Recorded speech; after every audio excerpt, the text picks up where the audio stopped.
औज़ुबिल्लाहिमिनश्शैतानिर्रजीम बिस्मिल्लाहिर्रहमानिर्रहीम। अज़ीज़ तलबा अस्सलाम वालेकुम। उम्मीद है आप सब लोग खैरियत से होंगे। अल्लाह पाक आपको ज़िंदगी के हर मैदान में कामयाब करे। आज हम 11वीं जमात की जो ये नज़्म है शहज़ादे का छत पर सोना और परी के हाथों अगवा होना, इसकी तशरीह करेंगे। ये जो नज़्म है ये एक मसनवी है। मसनवी का लफ्ज़ जो है मसना से बना है और मसना के मानी दो के हैं, यानी ये एक लंबी नज़्म होती है, तवील नज़्म होती है, दो दो अशार करके होती है, तो ये इसके मानी ही दो के हैं। इस्तिलाह में ऐसी सिन्फ़ सुखन को कहते हैं जिसके हर शेर के दोनों मिसरे हम काफ़ी हों, यानी इसके हर शेर के दोनों मिसरे हम काफ़ी होते हैं। अब यहाँ देखें कि ये जैसे है कि एक राह वो शब थी शब चाह राह, पड़ा जलवा लेता था हर तरफ माह, यानी इसमें जो है इसके हम काफ़िया अल्फाज हैं, यानी हम आवाज़, और हर दूसरे शेर में काफ़िया बदल जाए तो मसनवी में जो है लंबे लंबे किस्से बयान किए जाते हैं। नसर में जो काम एक नावल से लिया जाता है वो शायरी में मसनवी से लिया जाता है, यानी दोनों में कहानी बयान करते हैं, नावल में भी और मसनवी में। नावल जो है वो नसर में आ जाता है और मसनवी जो है वो शेर में। इसमें अशार की तादाद जो है मखसूस नहीं है। तो सबसे पहले जो है हम एक जो पैराग्राफ है ये देखते हैं कि कोई भी आपको ये चूँकि एक तवील नज़्म है, इसमें कहीं से भी कोई भी शेर आ जाता है, तो आप ये वाला जो पैराग्राफ है ये अगर आप शुरू में लिख दें तो आपकी तशरीह जो है वो कंप्लीट हो जाएगी। आप थोड़ा सा शेर में से लिख लेंगे तो आपके लिए ये आसानी होगी। आप शुरू में ये लिखेंगे कि मसनवी जो है ये जो नज़्म है ये मीर हसन की मसनवी सहरुल बयान से लिए गए हैं। तो मसनवी सहरुल बयान जो है उर्दू की बेहतरीन मसनवी है। इस मसनवी का शुमार उन जिंदा जावेद मसनवियों में है जो हर ज़माने में अवाम और ख़ास में यकसा तौर पर मकबूल रही है। अदब में मसनवी सहरुल बयान को क्लासिक का दर्जा हासिल है। ज़बान बयान और उस ज़माने की तहज़ीब को समझने के लिए ये मसनवी जो है ये किसी खिज़र राह से कम नहीं। इस लाफानी मसनवी में मीर हसन ने जिस फ़नी चाबुक दस्ती और फ़न आशनाई का सबूत दिया वही इस की हयात जावेद का ज़ामिन है। हर मसनवी अपने प्लाट, किरदार, जज्बात निगारी, मंजर निगारी और माशरती ज़िंदगी की अक्कासी के साथ साथ ज़बान व बयान की खूबियों का मरकब है।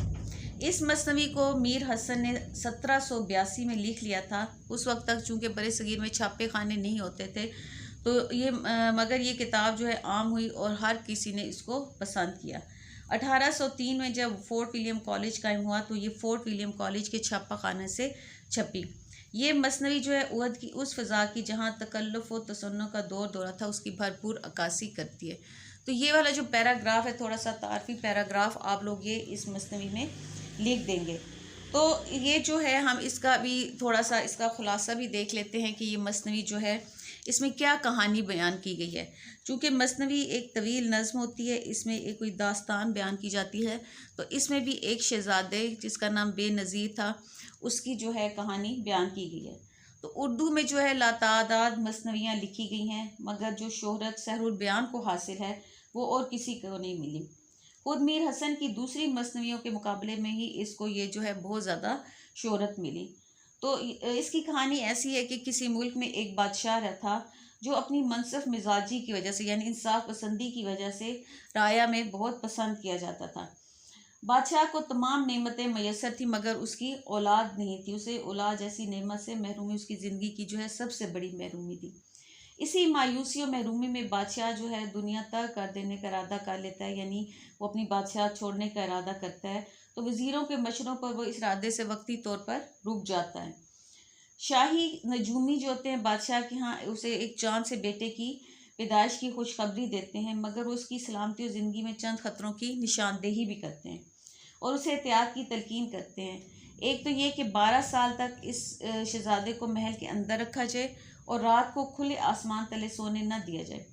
कुछ अरसे के बाद जब बादशाह के यहाँ बेटे की पैदाइश होती है तो बादशाह उसकी खूबसूरती के पेश नज़र उसका नाम बेनज़ीर रख देता है। बेनज़ीर का मतलब होता है जिसकी कोई मिसाल ना हो।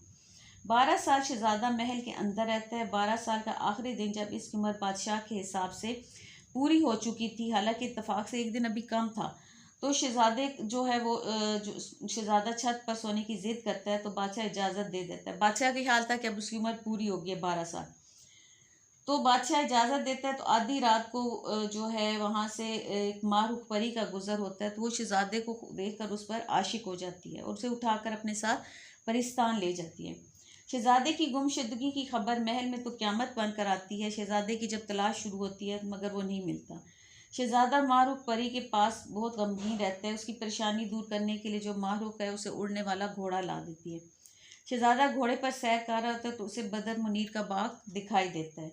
वो घोड़े को बाग में उतार लेता है। बदर मुनीर को देखकर शहजादा उसके इश्क में गिरफ्तार हो जाता है।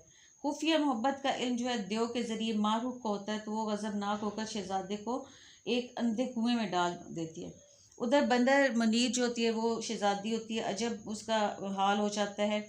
वो अपनी सहेली के साथ बेनज़ीर की शहजादे की तलाश में निकलती है और आखिरकार बड़ी मुश्किलों से जिन्नों के बादशाह फ़िरोज़ शाह की मदद से बेनज़ीर को रहाई दिलाती है।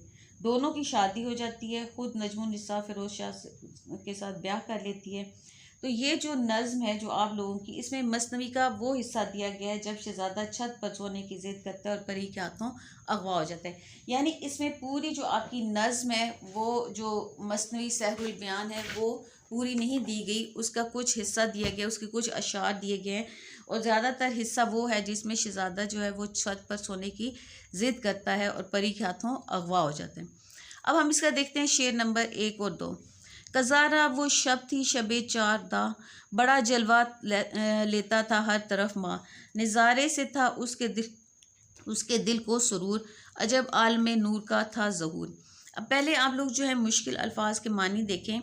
कज़ारा इत्तफाक से या बदकिस्मती से, शबे चार दा 14वीं के चाँद की रात, जलवा होता है झलक, माह चाँद, सुरूर लुत्फ़ और खुशी, आलम नूर रोशनी की दुनिया। अब इसकी हम तशरीह देखते हैं कि शहज़ादा बेनज़ीर जब 12 साल का हो जाता है तो वो छत पर सोने की ख्वाहिश का इजहार करता है। नजूमी ने चूँकि मना किया था कि 12 साल से पहले महल से बाहर ना निकले, तो शहज़ादे की परवरिश महल के अंदर ही होती है।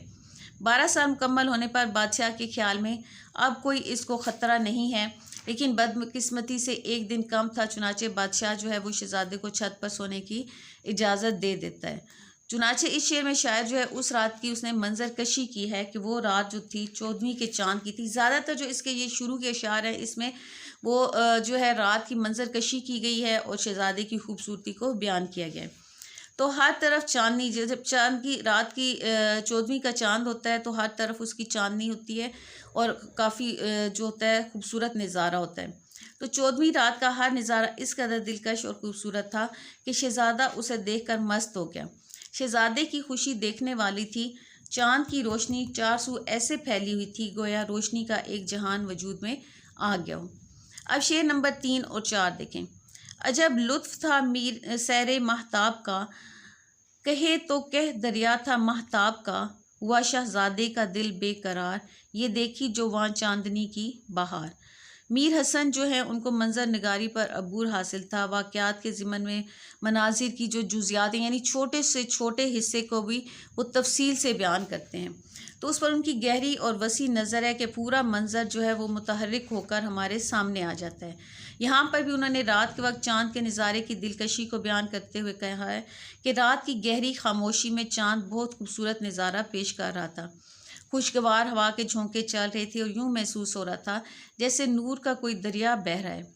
शायर ने चाँद की चांदनी को दरिया से तशबीह दी है। जिस तरह दरिया का पानी आँखों को भला लगता है, बिल्कुल इसी तरह चाँद की चांदनी जो थी वो भी आँखों को तरावट दे रही थी। चाँद के इस खूबसूरत मंजर को देखकर शहज़ादे का दिल बेचैन हो गया। उसके दिल में हलचल मच गई। शहज़ादा चूँकि 12 साल तक वो महल के अंदर रहा था, उसने ये बाहर के कोई मनाजिर नहीं देखे थे, इसलिए ये जो तमाम मनाजिर उसके लिए नए भी थे और बाइसे कशिश भी। और फिर 14वीं का चाँद वैसे ही बड़े बड़ों को अपनी खूबसूरती की गिरफ्त में ले लेता है कि जो भी ये नज़ारा देखता है वो उससे मशहूर हो जाता है। तो शेर नंबर 5 और 6 देखें। कुछ आई जो उस मह के जी में तरंग, कहा आज कोठे पे बिछे पलंग, कहा शह ने अब तो गए दिन निकल, अगर यूँ है मर्जी तो क्या है खलल। तरंग यानी जोश उमंग, माह चाँद, शाह यानी बादशाह का ये मुखफ़फ़ है, खलल रुकावट यानी बादशाह को भी याद नहीं था कि शहजादे के अभी जो है 12 साल पूरे होने में एक दिन रहता है, तो उसने भी उसको छत पर सोने की इजाज़त दे दी। अब जब वो शहजादा जो है उसका दिल था कि वो पलंग ऊपर ही छत पर बिछाए और वहाँ सोए, तो ये शहजादा जब छत पर आया तो उसने ये खूबसूरत नज़ारा देखा, तो उसके दिल में ख्वाहिश जागी कि वो छत पर पलंग बिछा कर सोए। यहाँ शायर ने शहजादे की खूबसूरती की बयान करने के लिए उसे माह यानी चाँद कहा है, और यहाँ इस्तारे का इस्तेमाल कि इस्तारा क्या होता है कि किसी लफ्ज़ को उधार लेकर किसी दूसरे के लिए इस्तेमाल करना।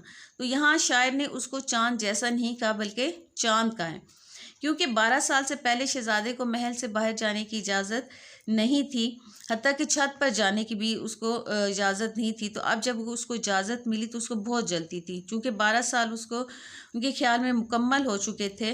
तो बादशाह ने सोचा कि अब चूँकि 12 साल तक नजूमियों ने कहा था कि 12 साल तक इसको बाहर नहीं जाने देना या छत पर नहीं जाने देना, तो अब चूँकि 12 साल हो गए हैं तो अब उसकी जो है ख्वाहिश में रुकावट डालने का क्या फ़ायदा। खलल का मतलब होता है रुकावट, लिहाजा बादशाह ने उसे छत पर जाने की इजाज़त दे दी। अब शेर नंबर 7 और 8 देखें। कज़ारा वो दिन था उसी साल का, गलत वह माजी में था हाल का। सुखन मौलवी का ये सच है कदीम के आगे कज़ा के हुआ हो अहमक हकीम। वहम होते शक गुमान, सुखन यानी बात कलाम, कज़ा मौत, हकीम होता है दना या आलिम या जो फाजिल होते हैं, कदीम पुराना। अब शायर कहता है कि बादशाह का ख्याल था कि शहजादे के 12 साल मुकम्मल हो गए, मगर ये उसकी गलत फहमी थी। अभी 12 साल के मुकम्मल होने में एक दिन बाकी था, इसलिए माजी से मुतल्लिक बादशाह का लगाया हुआ अंदाज़ा गलत था। यहाँ शायर ने मौलवी का लफ्ज़ इस्तेमाल किया जो सनत तलमी है। मौलवी से मुराद यहाँ मौलाना जलालुद्दीन रूमी है। आपका नाम मोहम्मद और लक़ब जो था जलालुद्दीन था। मौलाना रूमी तसव्वुफ़ के इमाम, बहुत बड़े आलिम और अजीम सूफ़ी शायर थे। उनका मशहूर फरमान है कि जब बदकिस्मती से मौत आती है तो बड़े बड़े हकीम भी बेवकूफ़ बन जाते हैं। इसलिए जब शहजादे का बुरा वक्त आया तो बादशाह, जो अपनी अक्ल व दानिश की वजह से मशहूर था, धोखा खा बैठा और अपने बेटे को खुले आसमान तले सोने की इजाज़त दे दी, कि जिसके बारे में नजूमिया ने मना किया था कि 12 साल से पहले वो न छत पर जाए और सोए, वरना शहजादे के लिए मुश्किलात पैदा होंगी। तो ये थे आप लोगों के 8 अशार की तशरीह। उम्मीद है आप लोगों को समझ आ गई होगी। जो मैंने आपको शुरू में पैराग्राफ बताया था, आप वो पैराग्राफ अच्छी तरह याद कर लें, और आगे से कोई इतना मुश्किल नहीं है। अगर आप थोड़े से मुश्किल अल्फाज के माने याद कर लें तो ये तशरीह आपके लिए लिखनी कोई मुश्किल नहीं है। तो उम्मीद है आप लोगों को समझ आ गई होगी। अगर किसी बच्चे को कुछ समझ ना आए तो वो कमेंट सेक्शन में मुझसे पूछ सकता है।